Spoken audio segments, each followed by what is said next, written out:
마태복음 1장 23절 시작. 보라, 처녀가 잉태하여 아들을 낳을 것이요 그 이름은 임마누엘이라 하리라 하셨으니 이를 번역한즉 하나님이 우리와 함께 계시다 함이라. 아멘.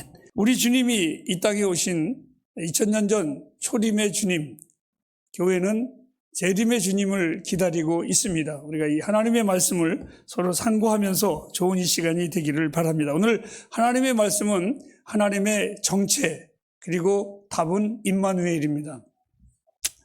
지난 주일날 어저께였었습니다. 밤에 제 아내가 갑자기 저에게 당신 주일날 설교에 그냥 말도 이렇게 발음이 잘못됐어. 이름은 괜찮은데 왜 버벅거려?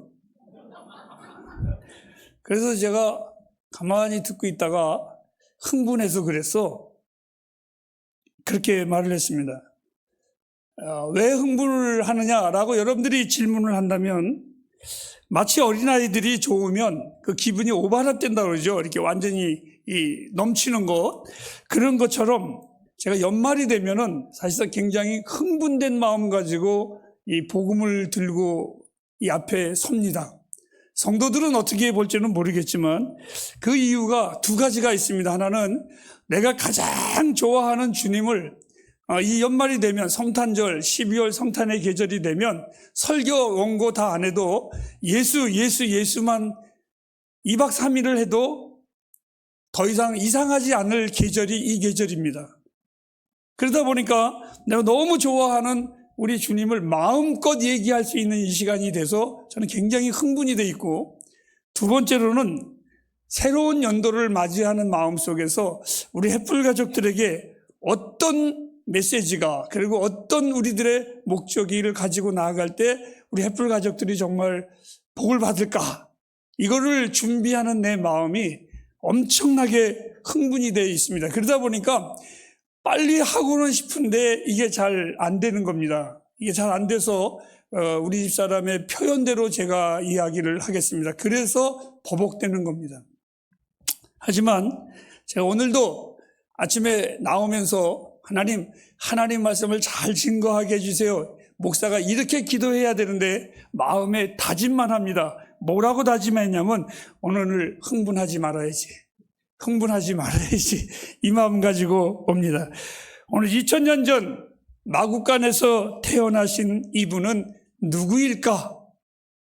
라는 제목을 먼저 여러분에게 던지도록 하겠습니다. 이 사람은 누구일까? 성경에 누가복음 5장에 보면 사람의 입으로 우리 병을 고치는 능력이 있고 권세가 있으신 많은 능력을 보여주시는 분이 있다고 사람들의 입으로 퍼지면서 그 사람을 찾아오기 시작을 했습니다. 그런데 공교롭게 이분 앞에는 일반인들은 접근하기가 참 어렵도록 마치 인간 바리케이트처럼 이 사람 앞에 여러 사람이 앉아 있었는데, 그때 당시에 종교인들, 때는 바리새인들, 제사장들이 그 앞에 포진하고 있었습니다. 그러나 아픈 사람들이 그분에게 가까이 오기란 그 사람들이 자리를 양보해 줄 리가 전혀 없습니다. 그들은 그 자리를 굳게 지키고 있었습니다. 그래서 어느 중풍병자 환자가 뭔가 창의적인 방법으로 그분에게 갈 수 없을까 고민을 하다가 친구 넷이서 들것을 만들어서 지붕 위로 올라가 그분의 머리를 정조준해서 정확하게 그 앞에 내려놓았습니다.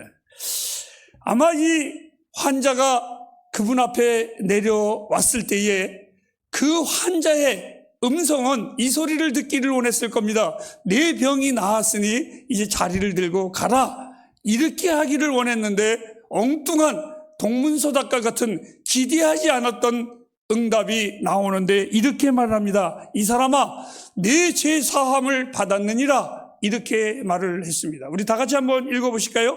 예수께서 저의 믿음을 보시고 이르시되 이 사람아, 저 같았으면 이 사람아 내 믿음을 보고 내 병이 나았으니 이제 걸어가라 이래야 되는데 죄사함을 받았느니라 이렇게 말을 던졌습니다. 이 말은 그냥 우리가 읽어서 그렇지만 그 시대적인 그 상황 속에서는 엄청난 충격의 말이었었습니다. 누구에게 충격에 있었느냐? 바로 바리새인들과 율법자들과 장로들과 종교인들에게 있어서는 엄청난 충격이었습니다. 21절을 한번 보시기 바랍니다. 시작. 서기관과 바리새인들이 의논하여 가로되 이 참남한 이게 미친 말을 하는 자가 누구뇨? 이 소리입니다.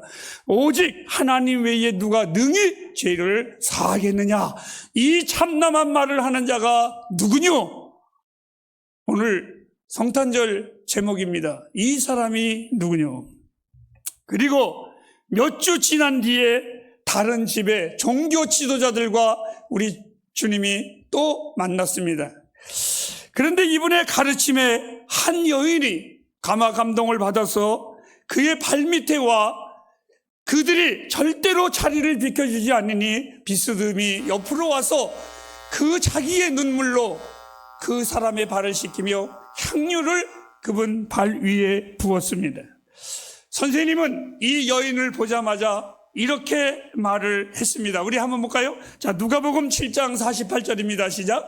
이에 여자에게 이르시되 저 같았으면 이렇게 말하지 아니하고 여자여 내 행동이 너무너무 헌신적이고 아름다우니 내가 복되도다 이렇게 했어야 되는데 오늘 이분은 내 죄사함을 받았느니라. 이 말 역시 그 앞에 앉아 있었던 종교인들에게 있어서는 그 전에 중풍병자에게 했던 말과 같이 똑같은 반응이 일어났는데 이들은 엄청난 충격을 받기 시작을 했습니다. 49절을 또 한번 보도록 하겠습니다. 시작. 함께 앉은 자들이 속으로 말하되 이가 누구이기에 죄를 사하는가 이렇게 말을 했습니다. 사람들의 죄에 대하여 마치 당신이 그 사람은 가해자고 당신은 피해자인 양 서슴없이 그 아픈 사람들을 향하여 용서를 합니다. 이것은 정말 하나님일 때야만 가능한 일이지 그 누구도 사람의 죄를 인간이 지은 죄를 용서한다는 말을 할 수가 없는 것입니다. 사실상 우리 인간은 모든 사람은 죄를 범하였음에 하나님의 영광에 이르지 못하고 하나님의 마음에 사랑에 상처를 입힌 자들이 우리들입니다. 그러니까 우리들이 죄를 고백하고 용서함을 받을 수 있는 것은 하나님만이 하실 수 있는 일이었습니다. 그런데 오늘 이 사람이 그 여인에게 그 환자에게 내 죄를 사하였느니라 이렇게 말을 한다는 것은 당신이 곧 누구라고? 하나님이라는 겁니다. 그러니까 이 바리새인들과 서기관들과 그 당시의 종교관들은 다 이렇게 말하는 겁니다. 저 사람이 참남하도다. 저게 미치지 않았으면 자기가 하나님이라고 말할 수 있겠느냐. 이렇게 조롱을 하고 이렇게 수근거리고 이렇게 그들은 험담하기 시작을 했습니다. 그런데 오늘 이 내용에 분명한 것은 당신이 하나님이라는 사실을 우리에게 명확하게 가르쳐주고 있습니다. 오늘 본문의 말씀으로 돌아가도록 하겠습니다. 오늘 이 본문의 말씀에는 이렇게 선언합니다. 그 이름을 임마누엘, 즉 하나님이 우리와 함께 계시다.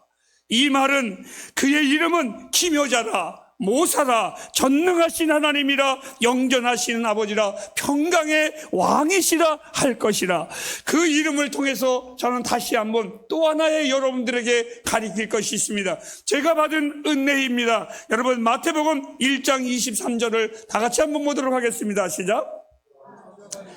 아들을 낳을 것이요 그 이름은 임마누엘이라. 여기까지만 보시고 그 다음에 제가 해석을 하도록 하겠습니다.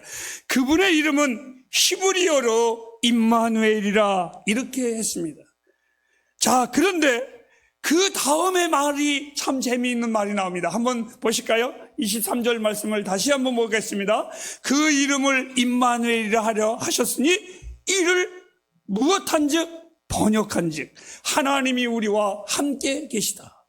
만일 저에게 그냥 임마누엘이라는 히브리 이름만 기록해 놓았으면 저는 이 이름이 무슨 뜻인지 알지 못했을 겁니다. 그리고 제 마음속에서는 아하, 이분은 히브리인들에게만 구세주가 되시는구나 라고 생각을 했을 것입니다.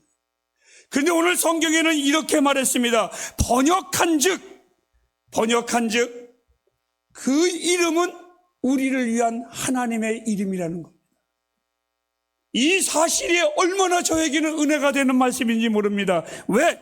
그들의 구세주만이 아니라 이 구세주는 나와 여러분 모두를 초청하는 이방인의 나에게도 우리 주님이 주 되심을 선언하는 귀한 말씀입니다. 이 말씀을 볼 때마다 얼마나 감사한지 모르겠습니다. 하늘의 하나님이 이 세상에 탄생하심은 하나님이 우리와 함께 하신다라는 이 사실은 너무나 놀랍고 너무나 영광스러운 사건이고 우리에게는 너무나 큰 기쁨의 사건입니다. 하나님께서 심심해서 이 땅에 강림하신 것이 아닙니다. 자, 우리 마태복음 1장 21절 말씀은 왜 이분이 이 땅에 오셨나를 한번 보시기 바랍니다. 시작. 아들을 낳으리니 이름을 예수라 하라. 이는 그가 자기 백성을 저희 죄에서 구원할 자심이라 하니라. 사랑하는 햇불 가족 여러분, 제가 여러분에게 좋지 못한 목소리로 수년 동안 쉬지 않고 하나님의 말씀을, 복음을 전했습니다. 그럼에도 불구하고 한 번도 제가 내가 목소리가 나쁘니까 이제 설교 안 해. 저는 그런 마음을 가진 적이 없습니다. 절대로 설교하는 거에 있어서 기죽지 않고 제가 전하는 이유가 있습니다. 그 이유는 바로 예수. 그 이름은 너무나 아름다운 내 영혼의 멜로디입니다. 이 예수, 인류의 너무나 소중한 이름입니다. 예수, 하나님께로 나아가는 유일한 길입니다. 이 땅에 생명을 전하는 진리는 오직 예수 외에는 없습니다. 이 예수 한번 보실까요? 하나님의 아들이십니다. 인류의 구세주이십니다. 가장 위대한 생애를 사신 분입니다. 바로 우리와 함께 하시는 하나님이십니다.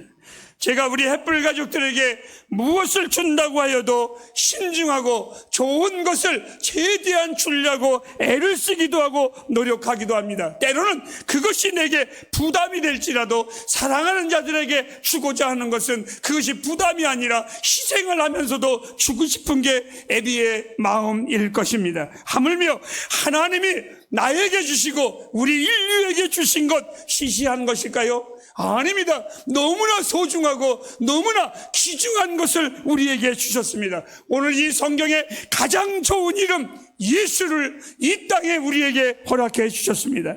하늘과 땅에 정말 그 어떤 것도 비교할 수 없는 최상의 것, 모든 이름 중에 가장 높고 빛나며 가장 고상한 이름 예수입니다. 제가 여러분에게 이 예수의 이름을 마음껏 전할 수 있는 이유가 있습니다. 또 하나의 이유를 가르쳐 드린다면 저는 예수님을 증거할 때에 고민을 하지 않습니다.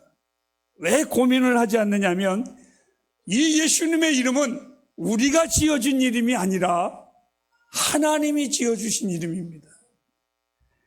자, 이미 지어주신 이름인데 그 하나님이 해석까지 다 해주셨습니다. 그러니까 제가 해석할 일이 전혀 없는 겁니다. 전하기만 하면 되는 겁니다. 이미 이름을 지어준 그분이 해석까지 다 해주셨습니다. 그리고 뭐라고 말씀하셨습니까? 그 이름을 예수라 하라. 그리고 이 이름의 뜻은 이 세상에 우리를 구원할 자가 이 사람 외에는 없느니라고 단호하게 못 박으신 분이 우리 하나님이십니다. 자녀들을 위하여 부모님들이 이름을 지을 때에 우리 교회에 올해에 귀한 성도 우리 이소미와 예나 이름을 질 때 그 아빠 엄마가 계속 문자가 왔습니다. 이 이름은 이런 뜻인데 목사님은 어떻게 생각하세요? 이 이름은 이런 뜻인데 어떻게 생각하세요? 아마 계속 고민을 할 겁니다. 저희 부모님도 저의 이름을 지을 때에 얼굴 용자에 빛날 한자를 지었습니다. 내 아들이 빛나는 아들이 되기를 원한다. 빛나는 아들이 되기를 원한다. 아마 그래서 그렇게 이름을 지으셨다고 합니다. 여러분, 그 이름을 예수라 하라. 저는 사실 이 이름값을 못하고 살았습니다. 아마 많은 사람들은 부모님이 좋은 이름을 지어줬지만 그 좋은 이름값을 다 온전히 행한 사람이 과연 누가 있겠습니까? 그들의 일생에 실질적으로 이름과 실체가 잘 일치되지 않을 때가 참 많이 있습니다. 그런데 여러분, 하지만 주님은 우리를 구원할 자라 이 땅에 그 이름값을 온전히 이루신 분이 예수님이십니다. 예수님이십니다. 그 이름을 온전히 이루신 분. 제가 처음 설교로 다시 돌아가고 마치겠습니다. 바리새인들이, 서기관들이 저가 누구이기에 죄를 사하느냐, 이 질문에 여러분에게 답하겠습니다. 예수이십니다. 오늘 2000년 전 첫 성탄의 주인공, 바로 이분이 누구시냐라고 묻는다면 하나님이십니다. 하나님이십니다. 그리고 이 하나님의 이름을 임마누엘이라 하리라, 이를 번역한 즉 하나님이 나와 여러분과 영원히 함께 하시는 하나님이십니다. 기도하겠습니다.